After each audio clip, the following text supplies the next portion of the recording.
Bagaimana merubah sistem yang saat ini, apa yang disampaikan Bu Wakil itu di Dirjen Perimbangan Keuangan Pusat dan Daerah, rasanya tidak adil. Kita punya sumber daya manusia, sumber daya alam yang begitu melimpah ruah, tetapi porsi daripada daudaknya itu disamakan dengan kabupaten kota yang lain. Nah, ini yang menjadi, sudah 2 kali kita surati ke Kementerian Keuangan, namun sampai detik ini belum ada jawaban. Tentunya dengan forum silaturahmi malam ini, berbagai hal, berbagai persoalan, kami pemerintah daerah membuka diri seluas-luasnya. Kami siap untuk dibimbing, diarahkan para sepuh bagaimana solusi yang terbaik untuk Kabupaten Natal, karena rasa-rasanya ratusan ribu yang tidak ada satupun regulasi yang membolehkan pemerintah daerah menertibkan, mendapatkan pendapatan dari sektor perkebunan. SMKP juga kita hanya dapat 0,5% bonus produksi. Pak Bupati, Wakil Bupati, dan sesepuh Mandarin Natal yang saya tidak sebutkan satu demi satu. Jadi kita ekspornya cuma kopi. Kalau kopi cuma datang dari kampungnya Pak Faisal Basri sana, itu nilainya segini, senjatanya nilainya segini gitu. Jadi selalu trade deficit itu nggak bisa dihindari. Jadi ya banyak yang kita, tapi banyak yang lain yang kita bisa lakukan ya. Dan saya melihat ya, potensi itu ada pada kita semua di sini. Saya tidak ingin berpanjang-panjang, tapi yang saya ingin katakan ya, kalau kita mau, kita bisa. Kalau kita bersatu, kita bisa. Dan semoga pertemuan malam ini menjadi awal dari satu komitmen ya, untuk betul-betul mau Marsipatwe dan Nabi ya, pulang sama-sama, kita kerja sama-sama, dan insya Allah ya, kita bisa seharusnya. Tidak bisa seperti tetangga kita ya, tapi seharusnya kita bisa. Sekali lagi, saya tidak ingin bersikap sinis terhadap kabupaten lain atau wilayah lain ya.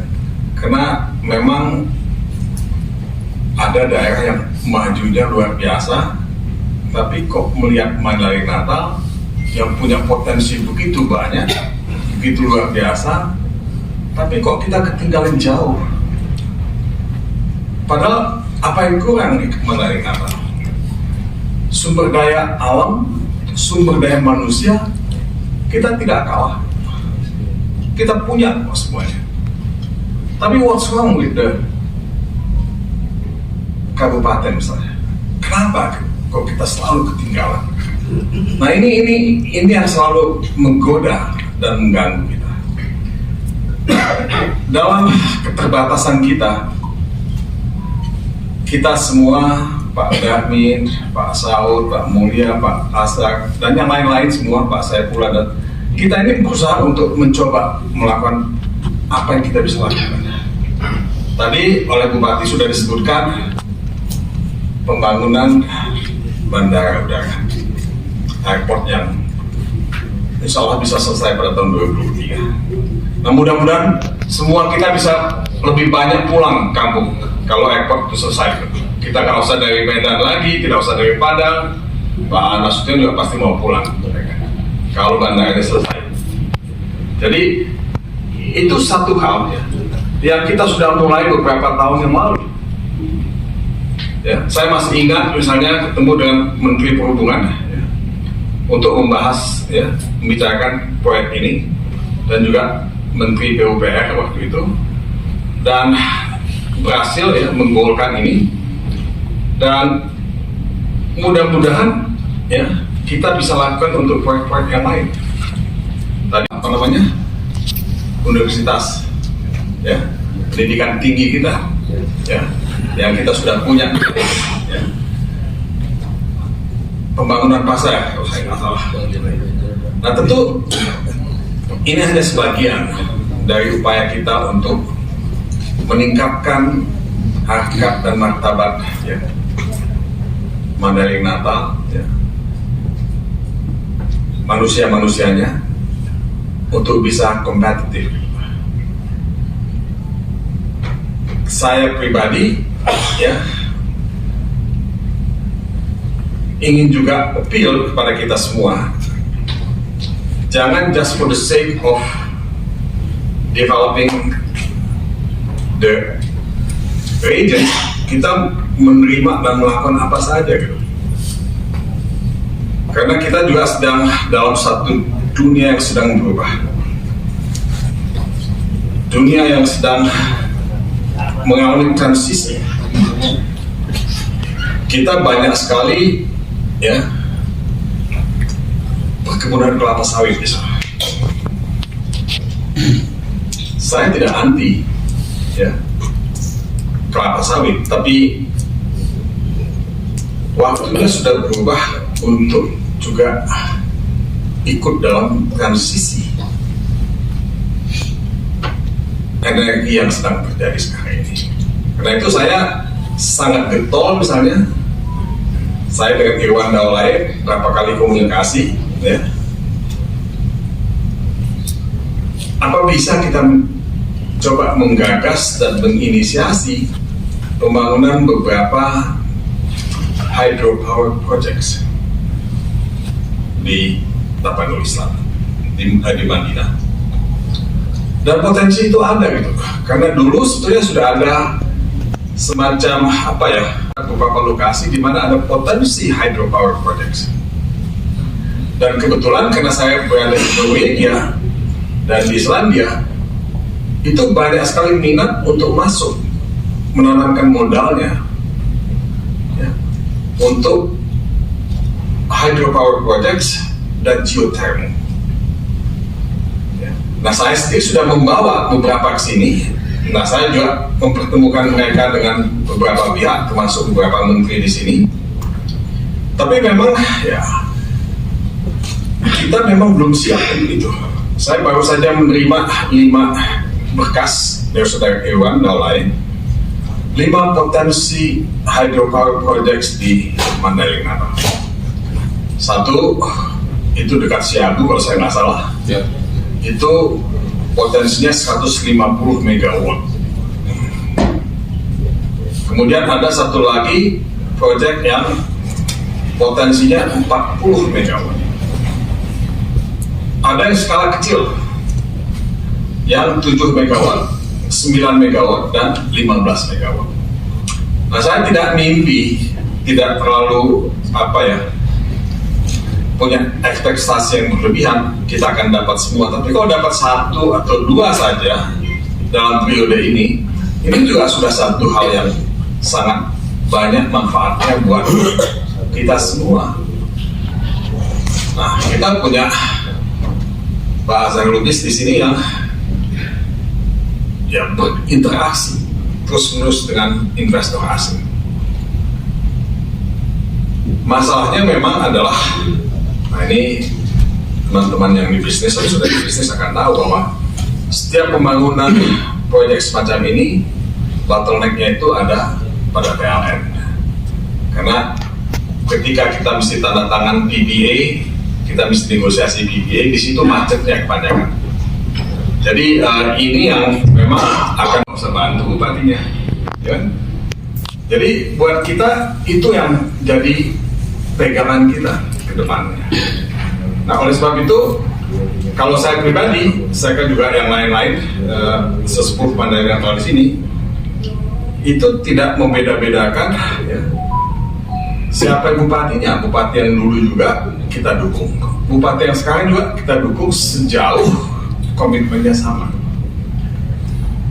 Jadi saya pribadi mungkin tidak bisa berbuat terlalu banyak, tapi saya percaya bahwa sesepuh-sesepuh yang ada di sini, ya, semua tokoh-tokoh yang ada di sini, yang senior, yang setengah senior, yang junior, itu semua punya kecintaan terhadap kampung halaman. Saya tidak bisa membayangkan orang yang tidak punya kampung halaman mau bangun apa gitu. Ketika Lumpuh Sidoarjo, Lapindo terjadi, itu banyak sekali orang yang kehilangan kampung halaman,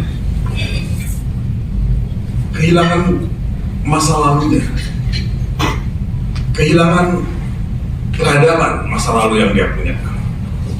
Nah, kita ini masih bersyukur, masih bangga bisa punya kampung halaman dan bisa memperlihatkan kepada anak cucu kita, oh ini loh kampung kita, di rumah ini kita dilahirkan, di sini kita pernah mandi di air Patanggaris misalnya. Itu semua membuat kita punya komitmen, ya, karena kita punya kampung halaman, karena kita punya tanah, ya, di mana kita dilahirkan, kita punya rumah di sana. Nah, dengan attachment SK, bahwa saya diangkat menjadi ketua tim percepatan pembangunan Mandailing Natal. Saya dalam hati saya berpikir, bukannya Pak Darmin Nasution yang lebih tepat, atau Pak Mulya Nasution atau yang lain-lain, karena beliau-beliau itu yang punya jam terbang yang tinggi dalam menangani soal-soal pembangunan di Indonesia ini. Kalau saya ini banyaknya kasih komentar sama dengan Faisal Basri, ya. Tapi jam terbang di pemerintahan kita itu mungkin tidak seberapa. Tapi karena memang Pak Bupati dan yang lain-lain meminta saya, dan saya sebetulnya juga sudah bicara dengan Pak Darmin, yang mau Pak Darmin aja, tapi Pak Darmin bilang, ya udah jalan aja, pokoknya kita semua bantu. Itu Pak Darmin bilang. Jadi saudara-saudara sekalian, memang kita yang ada di Jakarta ini itu beyond politics. Kita nggak ada yang bicara mengenai partai politik, tidak ada yang bicara mengenai golongan atau kelompok. Kita semua di atas itu. Karena buat kita yang penting adalah bagaimana kita memajukan Kabupaten Mandailing Natal. Siapapun bupatinya, partai apapun dia berasal, buat kita itu tidak penting sama sekali. Yang penting apakah bupatinya punya komitmen atau tidak untuk membangun daerahnya. Mengurusi di Mandailing itu adalah perhutanan sosial. Saya nggak tahu dapat berapa akhirnya dari Kementerian Kehutanan. Itu mereka dibaginya itu ada di beberapa tempat kelihatannya. Salah satu diantaranya di tempat orang menanam ganja itu. Dan memang kita mengincar itu tadinya. Bahkan ada ambisi sebetulnya membuat semacam kan hebat kalau ada tanah kebun ganja jadi kebun kopi gitu. Jangan lupa Panggur itu juga daerah kopi itu tadinya zaman Belanda. Panggur ya selain Ulu Kunsari. Nah, atau sayur-sayuran. Nah, saya kalau nanti saya bantuin Pak Todung, ya saya kayaknya mau ngurusin itu lagi deh.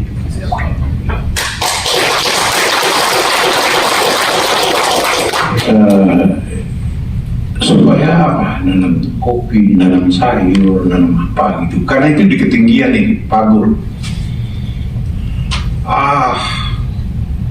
Kemudian yang saya teringat juga di Lampung itu ada kebun nanas sama pisang, ada investasi di sini. Cuma Lampung itu dia dari barat, dari sebelah timurnya Sumatera itu pergi ke Arab, ke India sana, India Arab segala macam. Sebenarnya posisi Natal itu punya keunggulan dalam jarak ke Arab, ke India, ke beberapa negara. Itu bedanya agak banyak. Ya memang ini udah gak ada sekarang, udah almarhum kelihatannya. Padang namanya. Saya kemudian membayangkan, oh hancurnya itu pasti ada hubungannya dengan setelah Perang Dunia, setelah Great Depression, Perang Dunia, Perang Kemerdekaan, PRRI, segala macam. Sehingga tidak ada kesempatan untuk bangkit kembali. Nah, kenapa saya menyadari hubungannya dengan kopi? Anda tahu di mana gudang kopinya Belanda itu? SMA yang ada di Kayu Langit.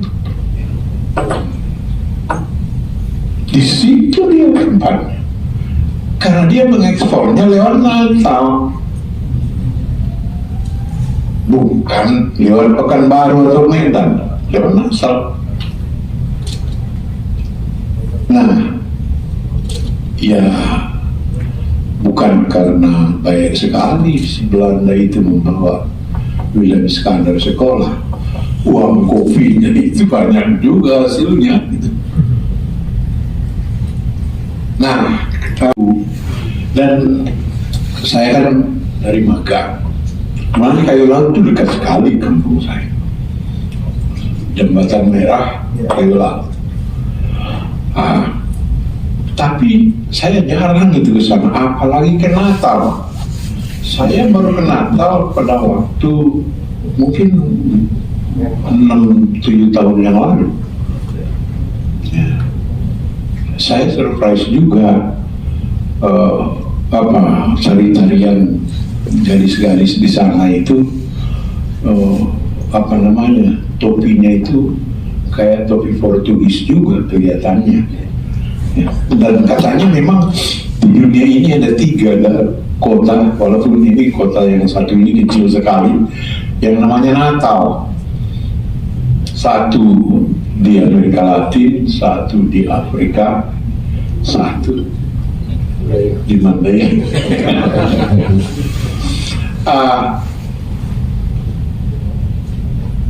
Kenapa Willem Iskandar sekolah ke Belanda 1800-an? Saya kemudian menyadari itu ada hubungannya dengan kopi. Kopi Mandailing itu, kalau Anda buka textbook kopi punya Belanda yang terbit mungkin tahun 1900, 1902, 1903, itu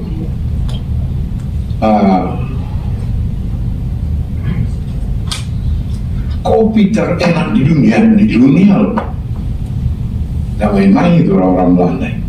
Brasil, Amerika Latin belum lahir sebagai negara kopi. Amerika Latin mengembangkan kopi setelah Indonesia. Asal dari kopi itu dari Afrika sebetulnya. Nah, kopi nomor 1 di dunia, kata buku Belanda ini, saya punya bukunya di rumah. Nomor 1 kopi Mandailing. Dia bilangnya Mandailing. Kenapa dulu Willem Iskandar diajak orang Belanda itu sekolah ke Belanda?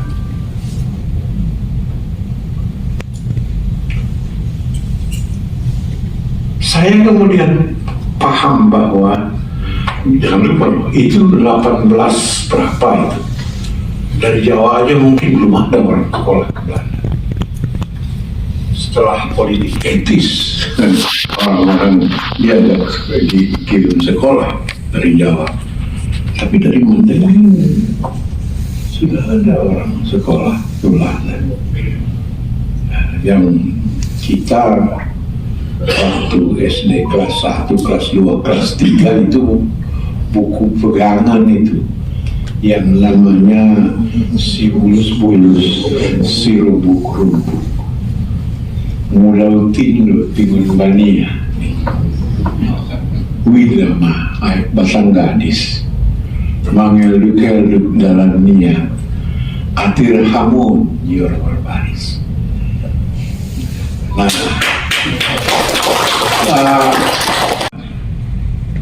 dari Kabupaten Mandailing Natal, para sesepuh, para tokoh, ada Pak Akhir udah lama kita nggak ketemu ya Pak Akhir.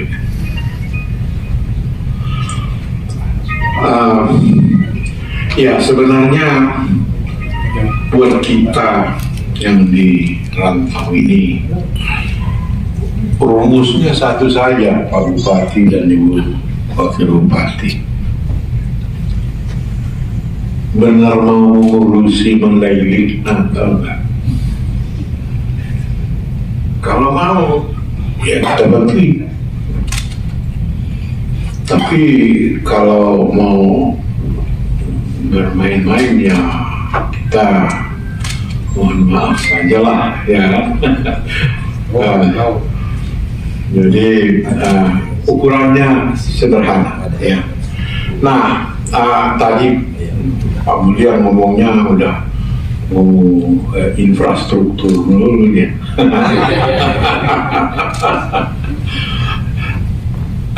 Barangkali gini, masyarakat kita itu, ya Mandailing kita itu memang terus terang agak dilihat dari berbagai segi pun agak di pinggir dia itu. Dilihat dari sudut Islamnya orang pinggiran, Mandailing itu, jangan mengira kita bukan orang pinggiran. Dilihat dari segi negara, kita juga orang pinggiran. Walaupun memang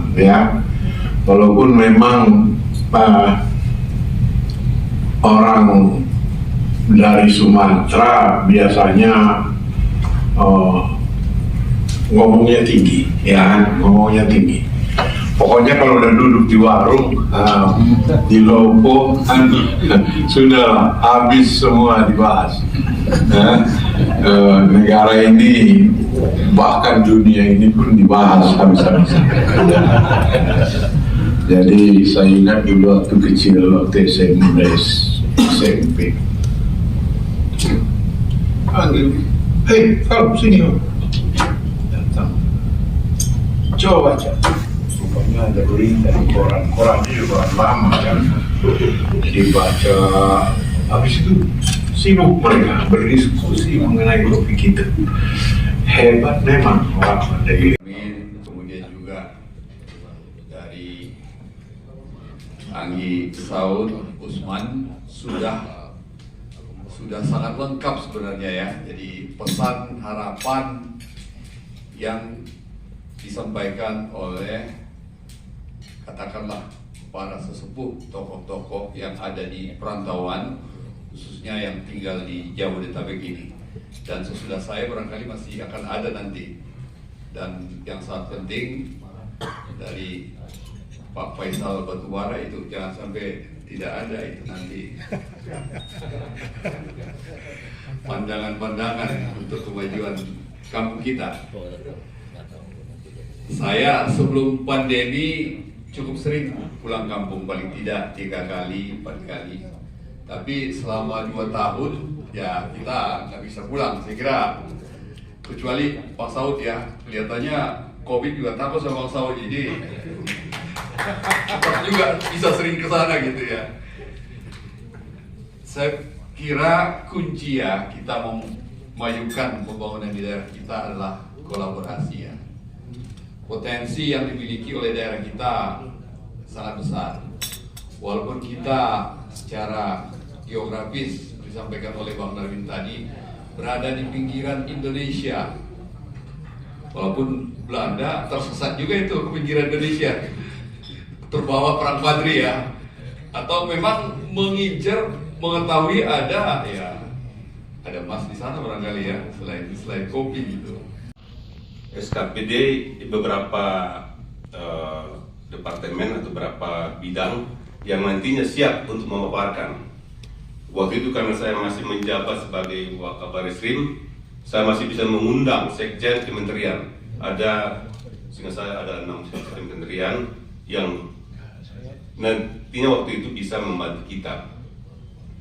Tapi sekarang ini tidak perlu seperti itu lagi, di mana ada beberapa hal yang ingin saya sampaikan kepada Bapak Bupati dan Wakil Bupati dan juga para pejabat dari Pemda Madinah. Kita ini, seperti yang oleh Pak Darmin tadi, tidak ada garansi. Yang penting siapapun bupati, wakil bupati, kita akan mendukung sepanjang itu untuk pembangunan Madinah. Saya ada beberapa hal yang ingin saya angkat kembali. Pertama dari aspek pendidikan. Di sini ada mungkin dari dinas PDNK ataupun dari pendamping agama. Kita ini sudah ada peluang. Saya kalau melihat Bapak Darmin ini saya malu. Kenapa? Beliau sudah meletakkan batu pertama pendidikan umum di Kota Nopan. Pendidikan tinggi di Kota Nopan. Sebagai pengembangan daripada Stain Madinah yang telah menjadi negeri. Karena di dalam statuta dan borang kita, Stain Madinah ini untuk jangka pendek menjadi IAIN, Stain negeri, jangka menengahnya menjadi IAIN. Seharusnya pada saat kami dengan Pak Todung Mulia Lubis menghadap Pak Menteri Agama, waktu itu kita beraudiensi dengan Bapak Darmin selaku Menko Perekonomian waktu itu, Pak Menteri Agama sudah mengatakan 2022 sudah harus IAIN. Tapi saya tidak tahu bagaimana ceritanya karena memang kepala Stainnya juga tidak tahu kemana arahnya. Kemudian juga Pemda untuk bisa menjembataninya. Karena kalau sudah kita siapkan lahan, tinggal nanti Bapak ajukan ke Kementerian Olahraga untuk stadionnya. Yang penting permasalahan kalau kita siap lahannya, sertifikat siap, kementerian pasti bisa. Makanya tolong jangan ada pemikiran bahwa kita yang di Jakarta ini, kalau bupati ini tidak didukung, tidak, kita mendukung semua. Yang penting untuk kemajuan daripada Madinah.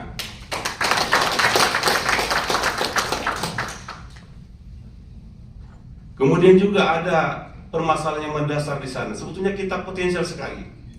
Saya katakan kepada Bupati waktu itu, mungkin sekarang juga kepada Pak Bupati yang sekarang ini, kita ini daerah pertanian.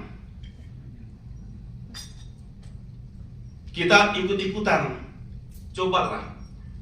Tim penyuluh kita itu mensurvei betul apa yang cocok ditanam di kecamatan itu, di daerah itu.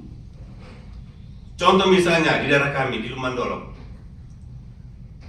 Dulu terkenal kopi Ateng. Banyak masyarakat tanam, tapi tidak cocok, tidak sama seperti yang di Sipirok sana. Cita rasanya sama, airnya sudah tumbuh besar, ditebang. Ini kenapa? Karena hanya ikut-ikutan. Tanam bawang di Siabu, mulia yang lainnya, tapi tidak cocok juga. Sebetulnya apa sih yang cocok di kita sana itu? Bila perlu, kita kan banyak tenaga-tenaga penyuluh. Bahkan waktu itu saya bicara sama dari IPB pada saat kita pertemuan ada di Paluta. Saya bilang bagaimana supaya kita juga disurvei oleh IPB kita, apa sih yang cocok di masing-masing daerah itu, supaya betul-betul